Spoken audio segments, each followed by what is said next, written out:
Hello everyone, today we will be discussing the question answers of mock test 2. Before we start, I just want to say that many of you in the calculation of molecular weights, that is the last question part, have got the answers in fraction. Perchloric acid's molecular weight, that will come in fraction, but rest all like glucose calculation or I think nitrous oxide calculation, these two were there. There the answers will not come in fraction. I don't know how you all have got the answers in fraction because the atomic weights are supplied. You need to use the atomic weights which are given in the question paper. You cannot use your own. So glucose molecular weight is 180 and no other answer will be accepted. Many of you have written 180.16 and these and that. Those answers will not be accepted.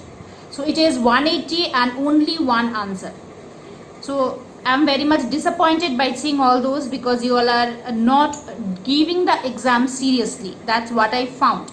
I said previously also be careful as it is the self-evolution time. But anyway, let us start the discussion and today I will discuss in copy, not on board.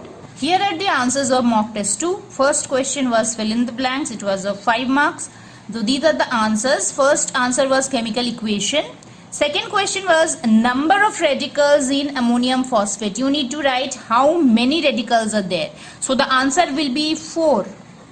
Ammonium phosphate, ammonium ion has valency 1, phosphate has valency 3. So hence it is a formula. And 3 ammonium radical, 1 phosphate. So your answer will be 4. Total number of radicals 4.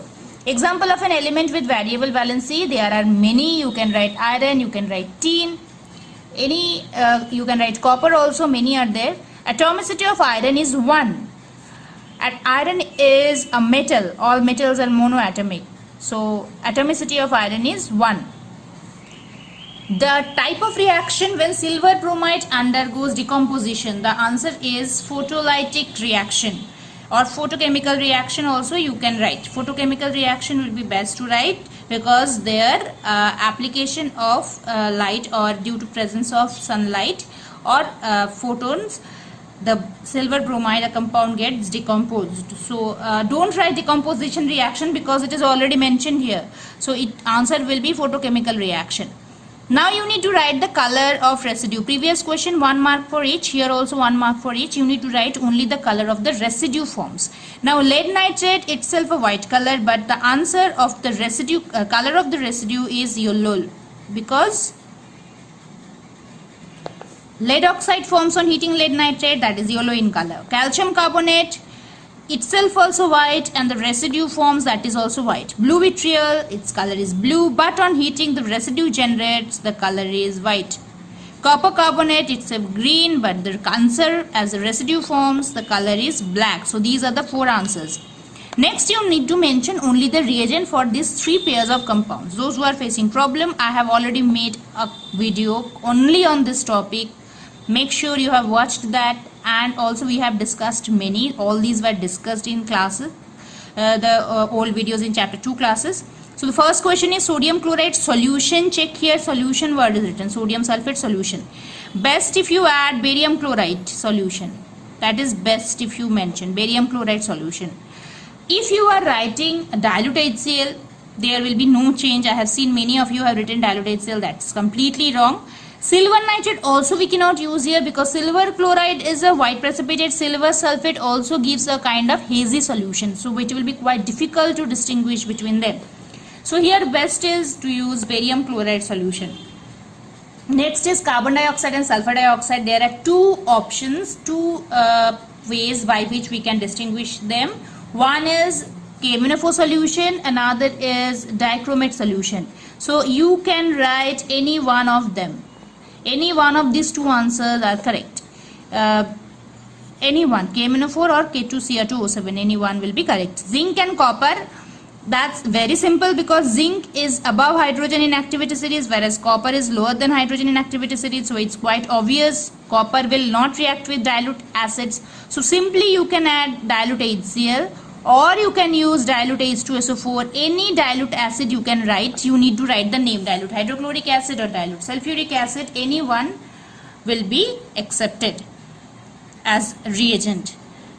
or also zinc is amphoteric in nature. So if anybody is writing concentrated Na with solution, that also is correct.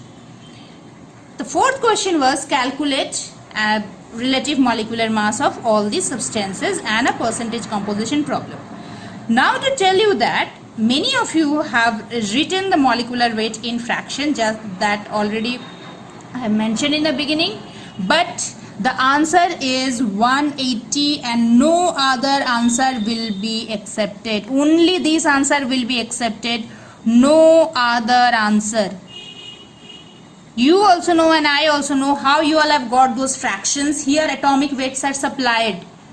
When the atomic weights are supplied, you need to follow strictly the atomic weights which are given. None of these elements atomic weight is given in fraction, so it is impossible to obtain the value in fraction. You cannot choose your own numbers. If you do this calculation, that is 12 into 6, 1 into 12 and 16 into 6, your answer is 180. So you have to have these answer, no other answer will be accepted. Nitrous oxide N2O, nitrogen has atomic weight 14, so 14 into 2 plus 16. So 28 plus 16 and the answer is 44. Unit, do not write unit because it is relative molecular weight, relative molecular mass it is asked. So if you are writing unit, your answer is wrong. Perchloric acid HClO4, so 1 plus 35.5 plus, there are 4 atoms of oxygen and atomic weight of oxygen is 16, so 16 into 4. So the total, the answer is 100.5. Here it is fraction because chlorine is given here as 35.5. Fourth answer, percent mass of metal. Here metal is aluminium. So first you need to calculate the molecular weight. So if you calculate molecular weight of aluminium carbonate, aluminium 27, so 27 into 2, and then carbon 12, 12 into 3, and oxygen 16, 16 into 9. So total molecular weight will be 234. And then percent is the answer, percent 2 into 27 divided by 234 into 100.